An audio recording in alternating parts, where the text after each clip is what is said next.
किया जाएगा। आज इस बजट का सबसे हाई, इस साल के बजट में भारत पूरी दुनिया से आगे निकल गया है। जिस देश में क्रिप्टो करेंसीज में निवेश को बैन करने की तलवार लटक रही थी, वहां अब सरकार ने अपनी डिजिटल करेंसी लाने का ऐलान कर दिया है। इससे वर्चुअल एसेट क्लास के निवेशकों के बीच उत्साह देखा जा रहा है कि कम से कम भारत में वर्चुअल करेंसी को बैन नहीं किया जाएगा। आज इस बजट का सबसे हाई पॉइंट क्रिप्टो करेंसी बना हुआ है। सोशल मीडिया पर तो ये ट्रेंडिंग इशू बना रहा। खासकर वर्चुअल एसेट क्लास पर सरकार ने 30% की दर से टैक्स लगाने का ऐलान किया है। उसको लेकर आप देख रहे होंगे ढेर सारे मीम्स भी बन रहे हैं। ज्यादातर यूजर्स इस हैवी टैक्सेशन रेट को लेकर तंज कस रहे हैं। कोई यूजर सरकार के इस फैसले को क्रिप्टो निवेशकों को ठगने का तरीका बता रहा है, तो कोई ज्यादा टैक्स दर की शिकायत करता दिख रहा है। कुछ यूजर्स सरकार के इस फैसले के बाद क्रिप्टो में निवेश से दूर रहने की बात भी करते दिख रहे हैं, तो कुछ लोग सरकार के इस फैसले को बिल्कुल भी इन्वेस्टर फ्रेंडली नहीं मान रहे हैं। तो ये तो वैसे लोगों की प्रतिक्रिया है जो क्रिप्टो यानी वर्चुअल मनी में निवेश करते हैं या करना चाहते हैं।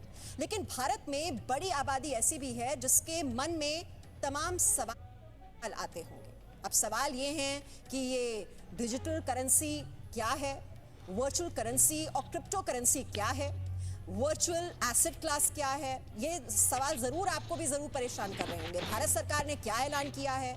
सवाल तो ये भी है कि भारत के जो आम नागरिक हैं उनको क्या फायदा होगा इसके जरिए, और भारत सरकार को इससे क्या फायदा है। ये वो तमाम सवाल हैं जो आम लोगों के मन में हो सकते हैं, और आज इन सारे सवालों का जवाब आपको मिलेगा। लेकिन भारत जैसे डिजिटली डिवाइडेड देश में ये बहुत आम है कि लोगों को डिजिटल करेंसी या वर्चुअल करेंसी के बारे में पता ना हो। तो मतलब यह है कि भारत में बहुत बड़ी आबादी ऐसी है जिसे वर्चुअल एसेट क्लास के बारे में अंदाजा नहीं है। लेकिन जब भारत सरकार ने इस पर इतना बड़ा ऐलान किया है तो उसे समझना बहुत जरूरी है। क्रिप्टो के बारे में सुना है आपने, डिजिटल करेंसी के बारे में? जानता नहीं मैं क्रिप्टो के बारे में। क्रिप्टो में इन्वॉल्व नहीं हूँ ज़्यादा। क्रिप्टो समझते हैं आप क्या होता है? नॉट मच बट थोड़ा बहुत। नहीं, क्रिप्टो के बारे में मैं ज़्यादा नहीं जानता। क्रिप्टो समझते हैं क्या होता है? हाँ, थोड़ा बहुत जानते हैं। क्रिप्टो के बारे में आप जानती हैं कुछ? नहीं, उसके बारे में। तो वीडियो शुरू करने से पहले एक कमाल का प्रॉफिटेबल ऑनलाइन ट्रेडिंग प्लेटफॉर्म के बारे में बता देता हूं। क्रिप्टो के बारे में आप जानती हैं कुछ? नहीं, उसके बारे में। तो आप सुने अलग अलग रिएक्शंस हैं। कुछ जानते हैं क्रिप्टो करेंसी के बारे में, कुछ का कहना है हमने नहीं सुना।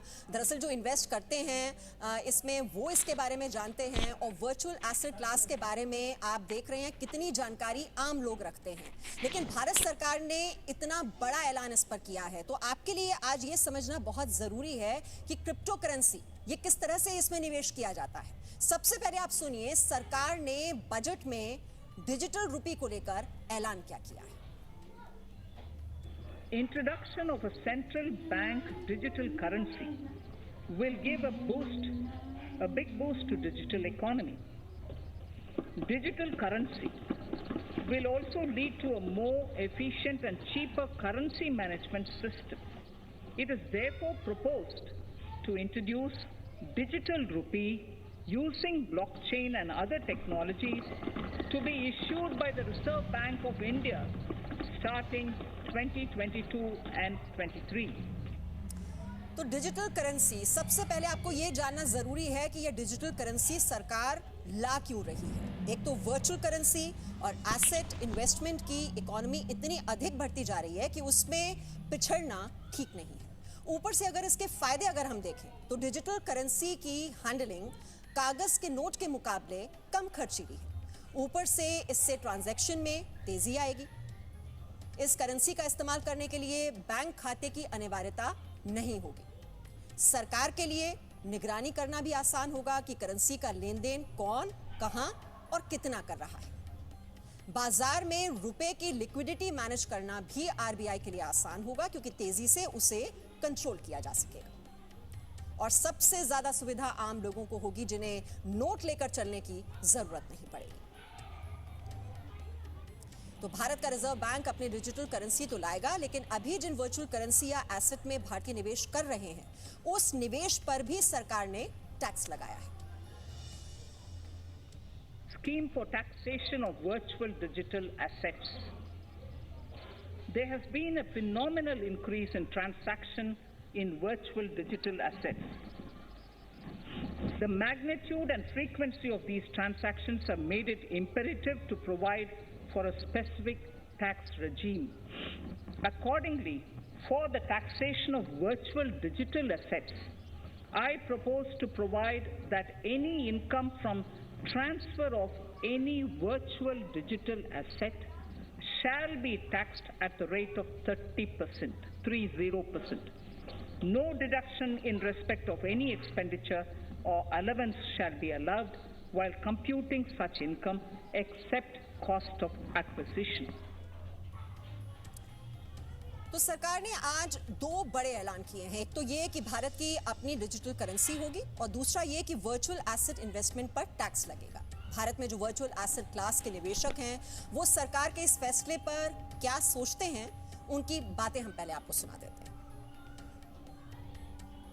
क्रिप्टो करेंसी अभी तक प्राइवेट लोग ट्रेड कर रहे थे। सरकार कह रही है कि हम लोग हमारा करेंसी निकालेंगे और उसमें आप जो भी आपको ट्रेडिंग करना आप कीजिए। तो मेरे ख्याल से लॉन्ग टर्म एंगल से ये बहुत अच्छा मूव है। मेरे ख्याल से one of the first governments in the world जो इस तरीके से सोचना चालू किए। क्रिप्टो गेन्स हुआ आप मुझे दे दीजिए 30%। क्रिप्टो लॉसेस हुए आप उसे कैरी फॉरवर्ड नहीं कर सकते हैं, आप गेन्स के अगेंस्ट भी एडजस्ट नहीं कर सकते। सरकार ने क्लियर मैसेज दिया है, भाई क्रिप्टो हम नहीं चाहते कि आप क्रिप्टो करें, और मैं ये समझता हूं बहुत गलत है क्योंकि मैसेज ही जा रहा है आरबीआई क्रिप्टो करेंगे मगर क्रिप्टो में हम 30% चार्ज करेंगे, तो मैं बहुत इसको काउंटर प्रोडक्टिव मानता हूं। हालांकि डिजिटल करेंसी और वर्चुअल एसेट इन्वेस्टमेंट को आज के एक्सपर्ट्स कितना जरूरी मानते हैं और सरकार के इस कदम के पीछे के कारणों के बारे में वो क्या सोचते हैं, उन एक्सपर्ट्स की बातें आई अब हम आपको सुनवाते हैं। एक्सपर्ट्स क्या कह रहे हैं? आज बहुत क्लियर कर दिया गया कि देखिए भाई, अगर आपके पास डिजिटल एसेट है, वर्चुअल एसेट है, इस पे 30% का टैक्स लगेगा। यानी जिसने भी पैसा कमाया और जो भी प्रॉफिट हो गया उस पर अब आपको टैक्स पे करना पड़ेगा। पहली चीज बहुत क्लियर। दूसरी चीज, अब इसमें ट्रैकिंग के लिए क्या किया, इसने कहा कि भाई अगर आप सेल करते हैं तो 1% का टीडीएस भी जमा करना पड़ेगा। यानी कि जैसे आप हाउस में अगर आप देखें कि सेल परचेज करते हैं तो वहां भी टीडीएस की मैकेनिज्म है। जब भी आप वर्चुअल कोई एसेट बेचेंगे तो 1% का टीडीएस भी जमा करना है। यानी कि ट्रैकिंग हो पाएगी किसको बेचा गया, तो उससे ट्रैक मैकेनिज्म बन पाएगा। यानी कि अब ये जो करेंसी है, मुझे नहीं लगता है कि इंडिया में उतना अट्रैक्टिव रहेगा, क्योंकि 100 रुपये अगर आप कमाते तो 30 रुपये टैक्स दे देते। इस बजट में उन्होंने कम से कम ये दुविधा लोगों की दूर की कि ये लीगल है या इलीगल है, क्योंकि अभी तक लोग इतना डरे हुए थे और उस वजह से बिटकॉइन के रेट गिर भी रहे थे और क्रिप्टो करेंसीज आपने देखा होगा लगातार लॉसेस में हुई, क्योंकि लोगों को समझ में ये नहीं आ पा रहा था कि ये क्राइम तो नहीं है या इलीगल तो नहीं है और रखने पर ही कोई सज़ा तो नहीं हो जाएगी। मेरे ख्याल से कम वहाँ एक क्लैरिटी है। तो क्लैरिटी जरूर आ रही है और मतलब साफ है कि डिजिटल करेंसी लाने के सरकार के फैसले को एक प्रोग्रेसिव फैसले के तौर पर देखा जा रहा है। और जो निवेशक सोच रहे हैं कि रिजर्व बैंक वाली डिजिटल करेंसी के निवेश पर भी 30% टैक्स लगेगा, तो वित्त मंत्री ने इसे साफ किया है कि टैक्सेशन और टीडीएस की दर बाकी सभी वर्चुअल एसेट्स के लिए है, आरबीआई वाली डिजिटल करेंसी के लिए नहीं। ये फर्क समझिए। Currency is a currency only when it is issued by the central bank, even if it's a crypto. But anything which is outside of that, loosely all of us refer it to be cryptocurrency. They are not currencies. So let's first understand we are not taxing currency that is yet to be issued, and that provision is now made, and the currency in the name of digital rupee will be issued. Exact name you'll get a bit later, but Reserve Bank is the one which is going to issue it. And what Reserve Bank issues is the digital currency. Everything that prevails outside of it in the name of digital whatever are assets being created by individuals, and in transacting that asset, if there are profits being made, we are taxing that profit at 30%.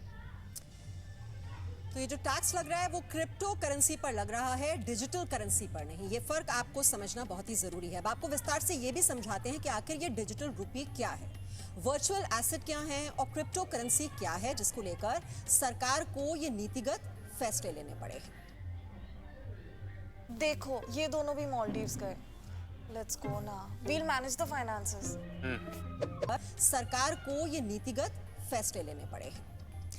बस आप इतना समझ लीजिए कि virtual यानी आभासी दुनिया में निवेश का ऐसा मंच तैयार किया गया है जहां बेहिसाब फायदा है तो उतना ही जोखिम भी है, यानी रिस्क बहुत ज्यादा है। ये क्रिप्टो करेंसी इन्वेस्टमेंट है। आपने नाम सुना होगा बिटकॉइन, इथेरियम, टेथर, रिपल। ये वर्चुअल करेंसीज की जो चर्चा है वो आप सुनते रहे होंगे। यही क्रिप्टो करेंसीज हैं और ये रुपए खर्च करके खरीदी जाती है। लेकिन आप इसे किसी बैंक में नहीं रख सकते। ये आपके खाते में मौजूद तो होती हैं, लेकिन आप इसे छू नहीं सकते। इसके जरिए सब कुछ खरीद फरोख्त कर सकते हैं, लेकिन इसकी कीमत की गारंटी आपको कोई नहीं देता। फिर भी दुनिया इन क्रिप्टो करेंसी के पीछे दीवानी है। भला सोचिए, आज दुनिया में कौन सा ऐसा स्टॉक है जिसके एक शेयर की कीमत 50 लाख रुपए से ज्यादा है? तो आज कौन सी ऐसी करेंसी है जिसमें 100 रुपए का इन्वेस्टमेंट 2 महीने में 600 रुपए का मुनाफा दे सकती है? कौन सा ऐसा तरीका है जो 100 रुपए के निवेश को 60 दिन में 1500 रुपए से भी अधिक मुनाफा दे देती है? ये सारे नामुमकिन से दिखने वाले फायदे क्रिप्टो करेंसी इन्वेस्टमेंट में हो रहे हैं और इसीलिए भारत सरकार को इस विषय को लेकर नई पहल करनी पड़ी है, क्योंकि इन वर्चुअल करेंसीज के इन्वेस्टमेंट में भारत की एक बड़ी पूंजी निवेश हो रही थी। अनुमान यह है कि 10 करोड़ से अधिक भारतीयों ने क्रिप्टो करेंसी में 6 लाख करोड़ रुपए से ऊपर का निवेश कर रखा है। जी हां, 10 करोड़ से ज्यादा लोग हैं जिन्होंने क्रिप्टो करेंसी में निवेश किया हुआ है और ये जो रकम है ये लगभग 6 लाख करोड़ रुपए से ऊपर की है। और खतरे की बात इसमें यह है कि ये सारा निवेश अनरेगुलेटेड था, यानी भारत सरकार का उस पर कोई नियंत्रण नहीं था, कोई कंट्रोल नहीं था और न ही इस निवेश से होने वाले फायदे पर भारत सरकार को कोई टैक्स मिल पाता था। ऊपर से भारतीय निवेशकों का ये पैसा ड्रग्स मार्केट में जा रहा है या टेरर फंडिंग में इसका इस्तेमाल हो रहा है या फिर मनी लॉन्ड्रिंग हो रही है, ये कुछ भी पता नहीं था, क्योंकि कोई कंट्रोल नहीं था, कोई मॉनिटरिंग नहीं थी। लेकिन अब ये टैक्स नेट में आ चुका है। इसीलिए इस तरह की जो तमाम चिंताएं हैं उन्हीं को देखते हुए भारत सरकार अपनी डिजिटल करेंसी लाने का ऐलान कर चुकी है, जो ठीक उसी तरह की ब्लॉकचेन जैसी तकनीकों पर आधारित होगी जिन तकनीकों पर वर्चुअल करेंसी बनाई जाती है। ये भी हम आपको सरल शब्दों में समझाने की कोशिश कर रहे हैं ये कैसे किया जाता है। क्रिप्टो करेंसी एक वर्चुअल करेंसी है जो भौतिक रूप से वजूद में नहीं होती। इसे क्रिप्टोग्राफी के जरिए तैयार किया जाता है और इसकी जानकारियां सुरक्षित रखने के लिए ब्लॉकचेन नाम की कंप्यूटर टेक्नोलॉजी का इस्तेमाल किया जाता है। इसमें हर एक ब्लॉक एक खास कोड के जरिए जुड़ा होता है और बिना कोड के उसकी जानकारी पाना नामुमकिन होता है। तो खास कोड के जरिए जुड़े होते हैं ब्लॉक्स और इस तरह तैयार की गई एक डिजिटल करेंसी क्रिप्टो निवेश का एक तरीका है। जैसे आप अपने पैसे खर्च करके शेयर, डिबेंचर, बॉन्ड, सिक्योरिटीज वगैरह खरीदते हैं आप और शेयर बाजार के हिसाब से उस निवेश पर आपको फायदा होता है या फिर नुकसान होता है, ऐसे ही निवेश का एक तरीका क्रिप्टो करेंसी है।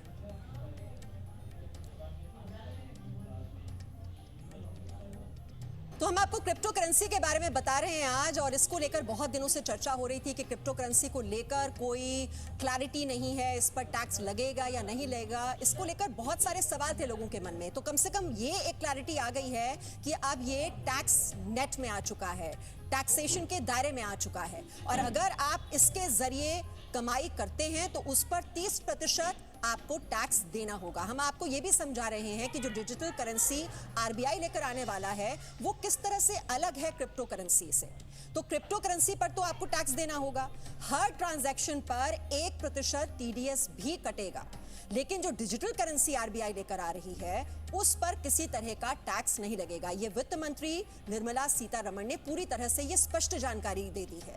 तो क्रिप्टो करेंसी को लेकर जो जानकारी है, किस तरह से इसका लेन देन होता है, कैसे कमाई होती है, हमने सारे सरल शब्दों में आप तक वो जानकारी पहुंचाने की कोशिश की है, क्योंकि बहुत से लोग हैं जो क्रिप्टो करेंसी के बारे में सुनते तो रहते हैं लेकिन उन्हें पता नहीं है कि क्रिप्टो करेंसी है क्या, कैसे इसमें लेन देन होता है, कैसे ये डिजिटल करेंसी है और क्रिप्टो करेंसी की खरीद बिक्री कैसे होती है और कैसे इसके जरिए फायदा कमाया जाता है, मुनाफा कमाया जाता है। और बहुत से इन्वेस्टर्स हैं हमारे देश में जो इसमें डील करते हैं, लेकिन अभी तक जो क्लैरिटी नहीं थी वो अब क्लैरिटी आ गई है।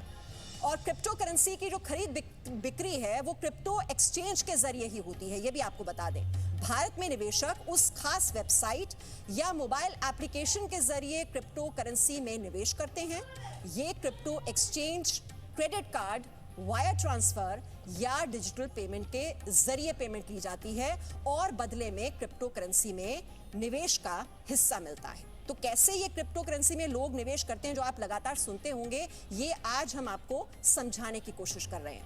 अब ये निवेश भी कई तरह का है, क्योंकि मान लीजिए एक क्रिप्टो कॉइन की कीमत 50 लाख रुपए है, तो उसे आम निवेशक तो खरीद नहीं सकता, इसलिए उसे निवेश वाली पूंजी के हिसाब से क्रिप्टो करेंसी का आनुपातिक हिस्सा मिलता है और क्रिप्टो करेंसी की वैल्यू के साथ निवेशक की पूंजी बढ़ती या घटती जाती है।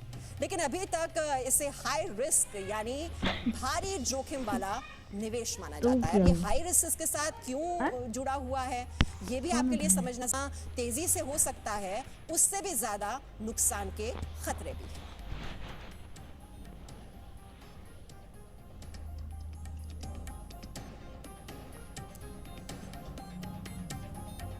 तो हम आपको बता रहे हैं कि कैसे इसमें जोखिम जो है वो बहुत ज्यादा होता है, क्योंकि मुनाफा अगर आपको ज्यादा हो रहा है तो हो सकता है कि नुकसान भी उसी बड़े स्तर पर आपको उठाना पड़े इसमें जब आप निवेश करते हैं।